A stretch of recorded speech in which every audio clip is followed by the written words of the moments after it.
HSC পরীক্ষা 2024 বাংলা প্রথম ও বাংলা দ্বিতীয় পত্র কত পেলে পাস, এই বিষয়টি তোমরা অনেকেই জানতে চাচ্ছ। অনেকেই কিন্তু এই বিষয়টি না জানার কারণে তারা কিন্তু অনেক ধরনের কনফিউশনে রয়েছে, এমনকি টেনশনে রয়েছে। তো আজকের এই ভিডিওতে 2024 সালে এইচএসসি পরীক্ষার বাংলা প্রথম পত্র অর্থাৎ যে বিষয়গুলোর দ্বিতীয় পত্র রয়েছে, এই বিষয়গুলি আসলে কী হবে, পাস মার্কটা নির্ধারণ করা হবে। তো এই বিষয়ে মূলত পুঙ্খানুপুঙ্খ হবে শিক্ষা বোর্ড এই বিষয়ে কী বলেছে, সেই সঠিক তথ্যটাই মূলত আমরা আজকের এই ভিডিওর মাধ্যমে তোমাদেরকে জানিয়ে দেব। তো এখনও যারা আমাদের চ্যানেল নতুন দর্শক রয়েছে, চ্যানেলটিকে সাবস্ক্রাইব করে থাকলে অবশ্যই শিক্ষামূলক প্রতিটি ভিডিও নোটিফিকেশন পাওয়ার জন্য চ্যানেলটিকে সাবস্ক্রাইব করে রাখো। এছাড়া তোমাদের যদি শিক্ষামূলক কোনো কিছু জানার থাকে বা কোনো কিছুর সাপোর্টের প্রয়োজন হয়, অবশ্যই কমেন্ট সেকশনে কমেন্ট করো। এছাড়া আমাদের ফেসবুক পেজ রয়েছে, সেখানে আমাদের সাথে যোগাযোগ করতে পারো। ওকে, এখন আমরা তোমাদেরকে দেখিয়ে দিচ্ছি, একদম প্র্যাকটিক্যালি তোমাদেরকে দেখিয়ে দেবো যে এইচএসসি পরীক্ষাতে তোমাদের বাংলা প্রথম পত্র এমনকি বাংলা দ্বিতীয় পত্রতে তোমাদের পাস করার জন্য কীরকম মার্ক, অর্থাৎ কোন জায়গাতে কেমন মার্ক পেতে হবে এই বিষয়টি। ওকে, তো তোমরা এখানে দেখতে পাচ্ছ তোমাদের বাংলাতে, তোমাদের বাংলা প্রথম পত্রতে মার্ক রয়েছে 100 মার্ক, এমনকি বাংলা দ্বিতীয় পত্র রয়েছে 100 মার্ক। এই হচ্ছে তোমাদের টোটাল এখানে 200 মার্কের পরীক্ষা হচ্ছে বাংলা যে বিষয়টি রয়েছে এই বিষয়ে।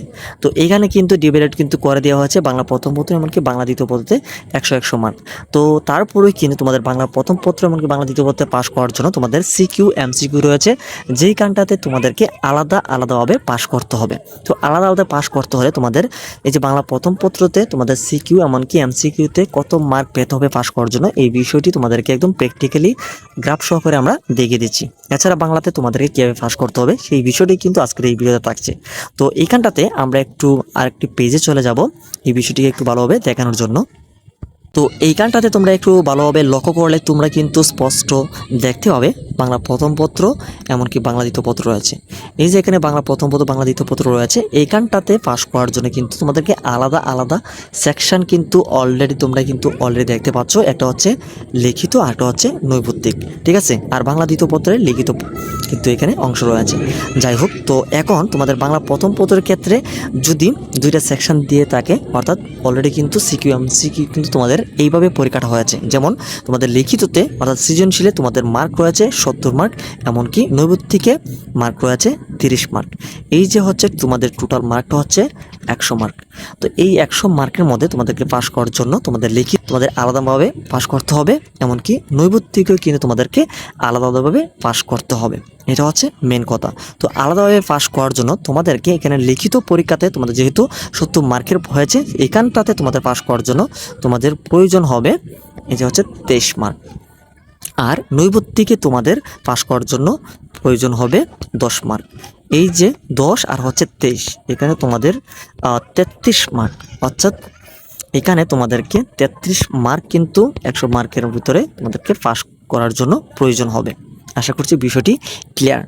এছাড়া তোমরা যদি অপরদিকে আসো বাংলা দ্বিতীয় পত্র এইখানটাতে কিন্তু তোমরা কোনো প্রকার এমসিকিউ বা নৈবত্তিক কিন্তু তোমরা দেখতে পাচ্ছ না। এখানে পুরোটাই রয়েছে লিখিত। একটা হচ্ছে ব্যাকরণ অংশ, এমনকি একটা হচ্ছে নির্মিতি অংশ। এই যে দুইটা অংশ মিলিয়ে কিন্তু তোমাদের ব্যাকরণ অংশটিতে টোটাল মার্ক হচ্ছে 100 মার্ক। এইখানে পাস করার জন্য প্রত্যেকটা ছাত্র অর্থাৎ তোমাদের প্রত্যেকজনের অর্থাৎ প্রতিটা ছাত্রছাত্রীরই প্রয়োজন হবে এখানে 33 মার্ক। এই যে 33 মার্ক পেলে কিন্তু তোমরা এই দুইটা এই যে দ্বিতীয় পত্রতে তোমরা লিখিততে পাস করা যাবে।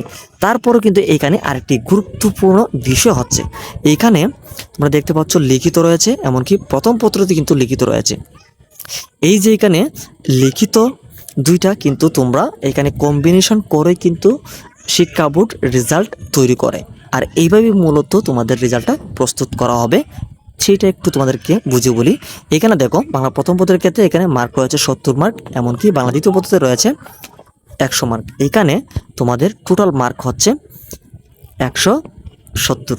এই যে 170-এর ভিতরে তোমাদেরকে পাস করার জন্য যদি তোমরা একটা ছাত্র পাস করে, তাহলে কিন্তু তোমরা এখানে 56 মার্ক পেলেই কিন্তু তোমরা পাস করা হচ্ছে। অর্থাৎ 170 মার্কের ভিতরে তোমরা যদি কোনো রকম এই যে 56 মার্ক পাও, সেক্ষেত্রে তোমরা কিন্তু পাস করা যাবে। যেমন ধরো তুমি এইখানে 70-এর ভিতরে তুমি পেলে ধরো 30, আর এইখানটাতে বাংলা দ্বিতীয় পত্রতে তুমি পেলে যে ধরো যে 30, এই হচ্ছে 60, লাগে হচ্ছে তোমাদের মার্ক 56, সেক্ষেত্রে তোমরা কিন্তু পাস করা যাবে। ঠিক একইভাবে তোমরা কিন্তু লিখিত বাংলা প্রথম পত্র দ্বিতীয় পত্রের লিখিততে এই দুইটা কম্বিনেশন করলে কিন্তু তোমরা লিখিত মার্কের যেই ফার্স্ট মার্কটা আছে 56 মার্ক, এটা কিন্তু তোমরা পাস করবে, কোনো টেনশন নেই। এছাড়া বাংলা দ্বিতীয় পত্রে যেহেতু এমসিকিউ নেই, সেই ক্ষেত্রে এইখানে বাংলা প্রথম পত্রের যে এমসিকিউ বা নৈর্ব্যক্তিক অংশটা রয়েছে এইখানটাতে অবশ্যই মাস্ট বি তোমাদেরকে পাস করার জন্য 10 মার্কের কিন্তু প্রয়োজন হবে। এটাতে যদি তোমরা 1 মার্ক কম পাও সেক্ষেত্রে কিন্তু শিক্ষা বোর্ড 1 মার্ক দিবে না, তোমাদের কিন্তু ফেলটা চলে আসবে। এছাড়া আরেকটি অপরচুনিটি রয়েছে, যদি তোমাদের কোনো প্রকার পরীক্ষাগুলো একটু ভালো আসে বা রেজাল্টের যে ক্যাটাগরিটা রয়েছে সেটা যদি একটু হাইয়েবল থাকে, তাহলে কনসিডারেশনে একটি গ্রেস মার্ক দেওয়া হয় থাকে। তো গ্রেস মার্কের এই বিষয়ে তোমরা যদি জানতে চাও সেক্ষেত্রে কমেন্ট সেকশনে কিংবা আমাদের ফেসবুক পেজ রয়েছে, সেখানে আমাদের সাথে কন্ট্যাক্ট করতে পারো। এছাড়া যদি এই সম্পর্কে ইন ডিটেলে ভিডিও চাও সেটা কিন্তু কমেন্ট সেকশনে জানাতে পারো, আমরা পরবর্তীতে গ্রেস মার্ক সম্পর্কে কিংবা তোমাদের ওভারঅল রেজাল্ট সম্পর্কে ভিডিও নিয়ে আসবো। তো আশা করছি এই পুরো বিষয়টি তোমরা বুঝতে পেরেছো। ভিডিওটি ভালো লাগলে ভিডিওতে লাইক দাও, চ্যানেল নতুন হয়ে থাকলে চ্যানেলটিকে সাবস্ক্রাইব করে রাখো।